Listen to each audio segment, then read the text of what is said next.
Existem momentos na vida em que tudo desmorona. O chão some, as portas se fecham e o silêncio ao redor se transforma num peso quase insuportável. Foi exatamente nesse ponto que Jonathan Hulme se encontrou. Quebrado, sozinho, sem respostas. Mas, antes de tudo isso, havia um sonho.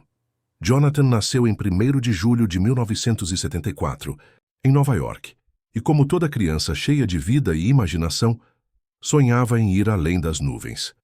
Seu primeiro desejo era ser astronauta, mas o espaço, tão vasto e misterioso, logo cedeu lugar a outro universo fascinante, o do cinema.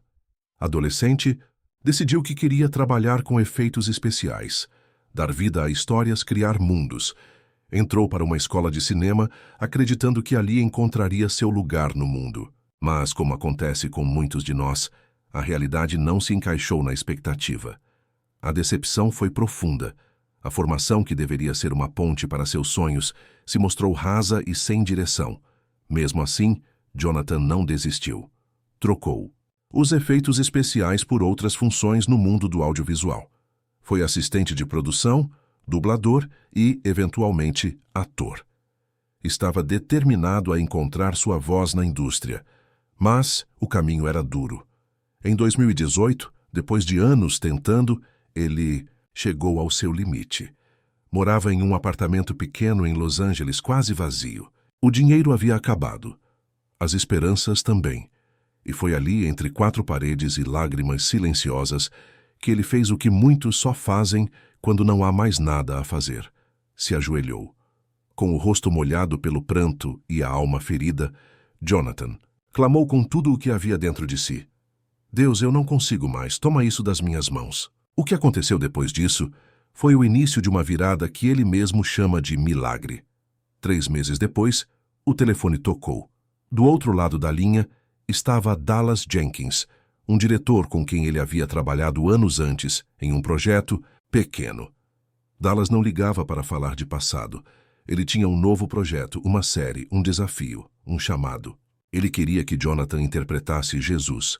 No início, parecia apenas mais um papel, talvez um dos muitos que já havia feito, mas não era.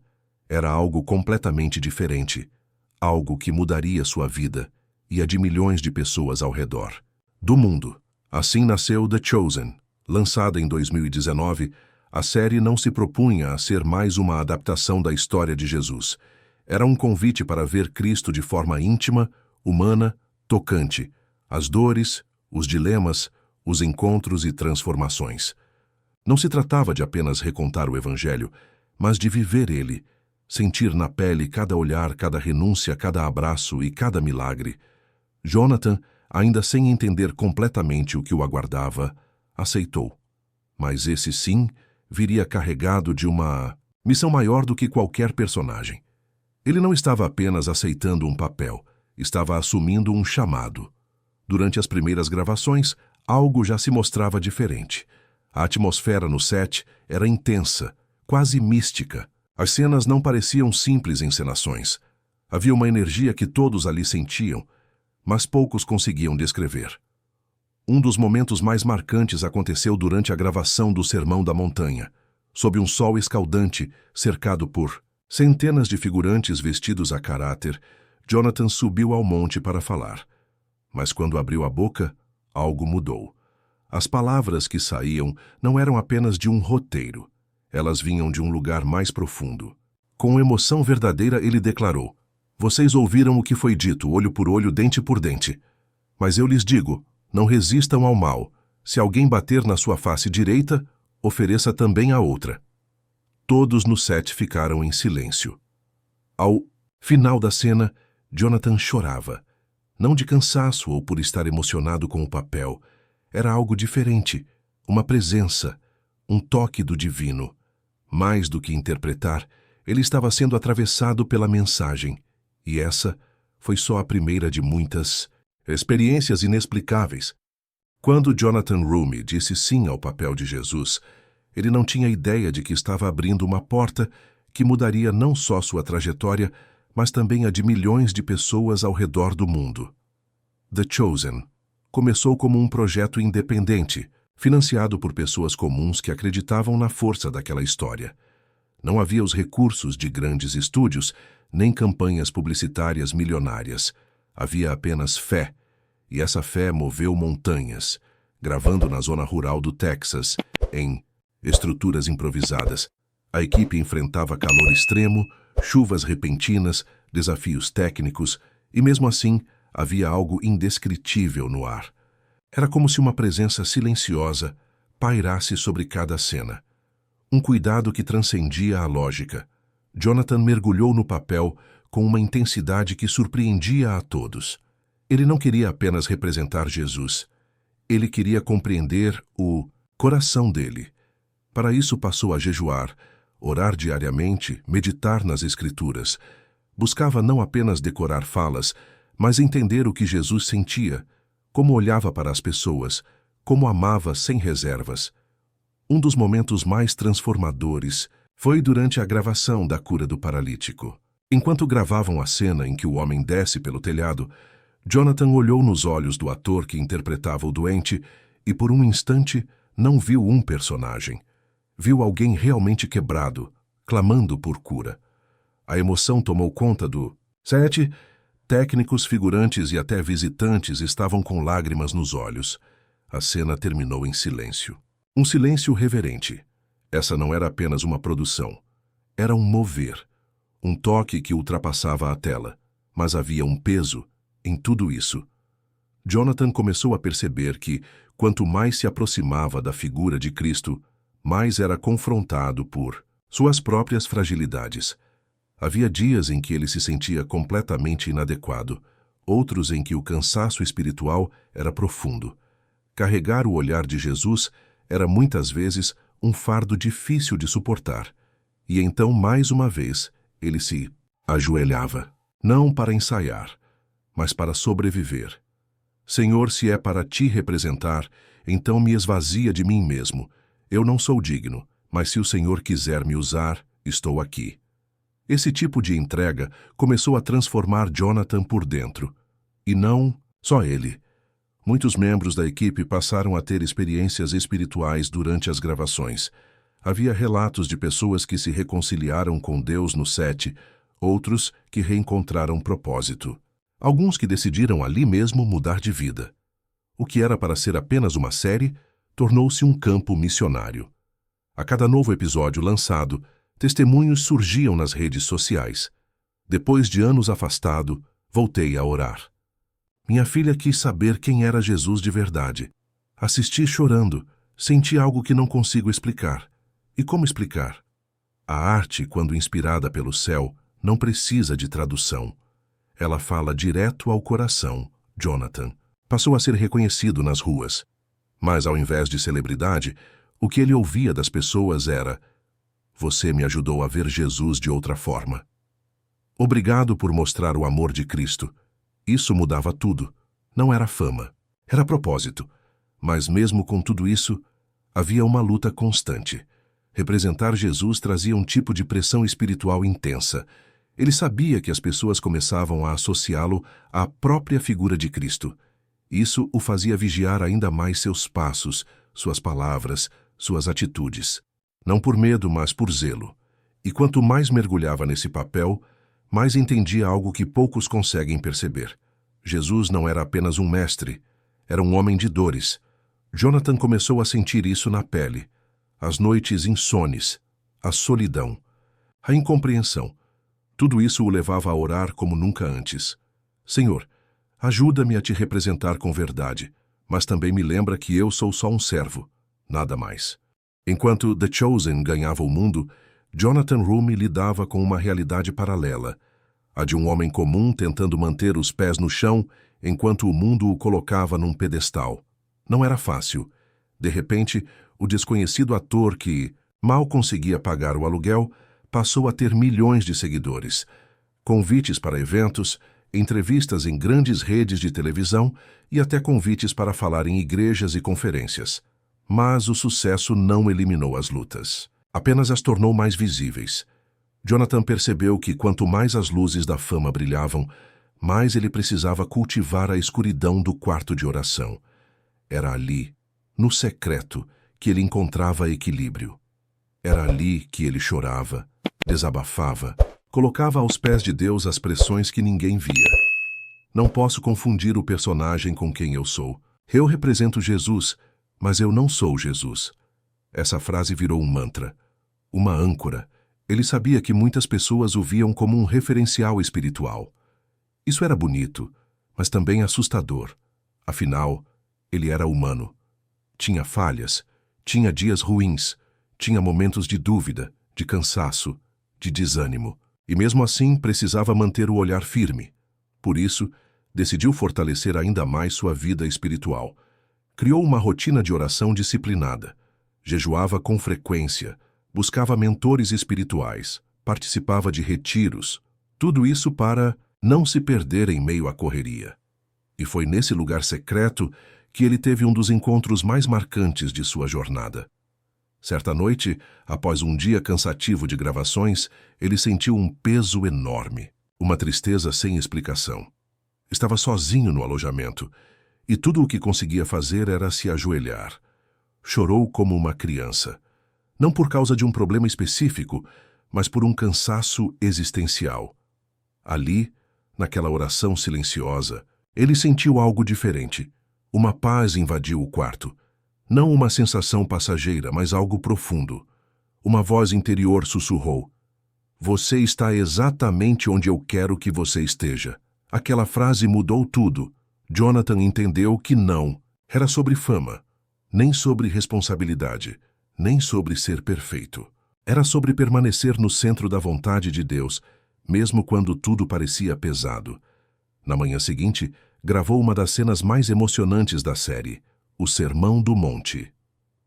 Com milhares de figurantes diante dele, o cenário montado em meio a uma colina, ele abriu os braços e proclamou: "Bem-aventurados os que choram, porque serão consolados." Naquele momento ele não estava apenas atuando, estava vivendo aquilo. E a equipe sentiu. A multidão ficou em silêncio. Muitos choravam, outros oravam.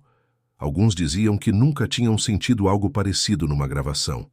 Era como se o céu realmente tivesse descido. Depois daquela cena, Jonathan ouviu um membro da equipe dizer: "Hoje não gravamos uma série, participamos de um culto. Essa é a força de uma arte feita com propósito." Mas Jonathan sabia que sua missão não terminava nas câmeras. Ele começou a usar suas redes sociais para compartilhar orações, devocionais, reflexões. Abriu espaços de conversa com seus seguidores. Respondeu dúvidas sobre fé. E com o tempo foi sendo reconhecido não apenas como ator, mas como um instrumento de inspiração espiritual. Mesmo assim, nunca deixou de dizer: "Tudo o que faço é por Ele e para Ele. Se um dia eu parar de refletir Jesus, então peço que me parem." Uma humildade rara, uma entrega verdadeira. E é por isso que sua história continua tocando tantos corações. A essa altura, Jonathan já não era apenas o ator de The Chosen. Ele era para muitos um canal de cura, um reflexo de esperança, um lembrete de que Deus ainda age, mesmo em tempos de ceticismo e distração. Mas havia algo que poucos sabiam. Ele mesmo ainda estava sendo curado. Por trás do sorriso havia marcas, feridas antigas, inseguranças, cicatrizes emocionais que a fama não conseguiu apagar. Jonathan cresceu com um senso profundo de sensibilidade. Desde cedo, se conectava com o sofrimento dos outros. Chorava facilmente. Sentia o peso do mundo com intensidade. E muitas vezes se cobrava demais por não conseguir ser forte o tempo todo. Mesmo com fé, enfrentava lutas internas, questionava seu valor, comparava-se com outros. Perguntava a Deus por que se sentia tão inadequado para um chamado tão grande. E foi justamente nessa vulnerabilidade que ele encontrou força. Durante uma pausa nas gravações da segunda temporada, ele decidiu participar de um retiro espiritual, afastado de tudo, sem câmeras, sem redes sociais, sem aplausos, apenas silêncio, oração e a natureza ao redor. Foi ali que Deus começou a curar o que ninguém via. Caminhando entre árvores e trilhas, ele derramou o coração. Escreveu cartas para si mesmo. Lembrou de traumas da infância, perdoou pessoas, pediu perdão. E aos poucos começou a se ver com os olhos do pai. Você é meu filho e isso basta. Essas palavras ecoaram em sua alma como um bálsamo. Jonathan percebeu que o maior papel da sua vida não era interpretar Jesus, era permitir que Jesus o transformasse, de dentro para fora. Quando voltou ao set, algo havia mudado. Os colegas notaram. Ele estava mais leve, mais presente, mais confiante não em si mesmo, mas em quem o havia chamado. Uma das atrizes disse: "Eu não sei explicar, mas quando o Jonathan entra em cena, a atmosfera muda. E não era sobre técnica, era sobre presença. A presença de alguém que passou pelo fogo e saiu mais puro. De alguém que entendeu que a arte não serve apenas para entreter, mas para tocar a alma. Foi nesse período que ele gravou a cena da mulher samaritana no poço. Quem assistiu sabe. É uma das cenas mais emocionantes de toda a série. Mas o que poucos sabem é que Jonathan chorou de verdade naquela cena. Não era atuação, era entrega. Era a identificação com aquela mulher desprezada, esquecida, ferida, que foi vista e curada por Jesus. Depois da gravação, ele disse à equipe: "Todos nós temos nosso poço, todos nós temos sede. E quando ele nos encontra ali, tudo muda." Essa frase se espalhou, virou post, camiseta, mensagem de pregação. Mas, acima de tudo, virou testemunho. Jonathan não era um ator famoso, era um homem comum, curado por um Deus extraordinário. E sua arte passou a carregar essa unção. Ele começou a ser convidado não apenas para eventos de cinema, mas também para encontros de oração, conferências de avivamento, entrevistas sobre espiritualidade. E em todas essas ocasiões, repetia a mesma frase: "Se você me viu, mas não viu Jesus, então não valeu a pena." O mundo precisava de um artista assim. E Jonathan continuava dia após dia, sendo moldado por aquele que o chamou. Jonathan Roumie já havia experimentado a cura interior. Mas o que vinha depois era ainda mais surpreendente. Durante a terceira temporada de The Chosen, ele percebeu algo novo. Não era mais ele quem interpretava Jesus. Era Jesus quem estava, ensinando a ele como viver. Parece ousado dizer isso, mas é exatamente o que ele relatava em entrevistas e bastidores. Cada cena era uma aula espiritual. Cada milagre encenado despertava algo real. Cada palavra de Cristo, saída de seus lábios, o transformava por dentro. Houve um momento especialmente marcante. A cena da cura do paralítico descido pelo teto. Enquanto gravavam, Jonathan se emocionou profundamente. As lágrimas não estavam no roteiro, mas vinham do fundo da alma, porque ele sabia o que era se sentir paralisado, pelo medo, pela dúvida, pela culpa, e sabia o que era ser levantado por um encontro com Deus. E então, ele compreendeu algo essencial. Não, estou aqui para representar Jesus como um personagem. Estou aqui para representar o coração dele. Essa consciência mudou tudo. Jonathan passou a orar antes de cada cena, não por performance, mas por direção espiritual. Pedia que o Espírito Santo falasse através dele, que os gestos, os olhares, os silêncios, tudo, fossem guiados pelo céu. E as pessoas percebiam. Figurinistas, cinegrafistas, assistentes, muitos relatavam experiências espirituais nos bastidores. Alguns diziam sentir paz só de estar por perto. Outros choravam durante as gravações, sem saber por quê. Era como se Deus estivesse usando aquele set de filmagens como um altar, e não. Foi só a equipe que percebeu. Fãs do mundo todo começaram a escrever cartas e mensagens com testemunhos tocantes. Eu estava à beira do suicídio, mas vi o Jonathan como Jesus e tive esperança. Assisti a uma cena com minha filha autista e ela sorriu pela primeira vez. Sou ateu, mas algo me tocou vendo aquele olhar de compaixão. E agora estou buscando entender quem é esse Jesus. Essas mensagens não alimentavam o ego de Jonathan. Pelo contrário, ele ficava mais humilde. Em vez de assumir o crédito, ele sempre apontava para cima. Se algo em mim tocou você, não fui eu, foi ele. E assim o ator e o papel se tornavam um só. Não em identidade, mas em propósito. Ele entendeu que sua missão não era apenas viver Jesus na tela, mas fora dela também. Em suas redes sociais, começou a postar orações, refletir sobre as Escrituras, compartilhar lutas pessoais com honestidade e, o mais bonito, começou a orar com e por seus seguidores, ao vivo. Jonathan havia se tornado um missionário com uma câmera, um evangelista com um microfone, um homem comum com um chamado extraordinário. E o mundo, cansado de tanta superficialidade, encontrou verdade em seus olhos.